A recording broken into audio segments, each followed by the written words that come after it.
Les participants à la conférence sur les systèmes éducatifs en Afrique et les dynamiques de transformation ont souligné l'importance de l'inclusion, de la pérennité et de l'adaptation aux grands changements pour une réforme éducative africaine réussie. Présentant les principales conclusions et recommandations de ce conclave, le rapporteur de l'événement, Mohamed Amin Sbehi, membre du Conseil supérieur de l'éducation, de la formation et de la recherche scientifique, a souligné que loin de se réduire aux intentions et actions d'un gouvernement, une politique de réforme éducative et de transformation dépend des actions des différentes parties prenantes, structures et organisations concernées par la conception, la mise en œuvre et l'évaluation de ces réformes.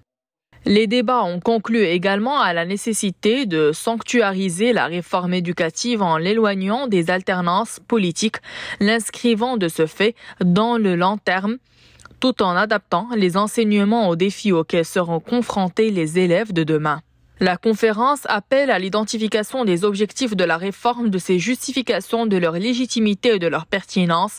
tout en prenant compte des possibilités d'action des personnels enseignants et éducatifs en renforçant leurs capacités avec un accent particulier sur les questions de financement et l'adoption d'un système d'information basé sur les indicateurs fiables permettant de piloter étape par étape le processus de réforme, d'en évaluer les effets et de le réguler. Cette rencontre a offert un espace d'échange et de réflexion collective sur les politiques éducatives en Afrique et les moyens d'améliorer la qualité de l'éducation, de renforcer la coopération et de soutenir les efforts des institutions et conseils consultatifs en Afrique.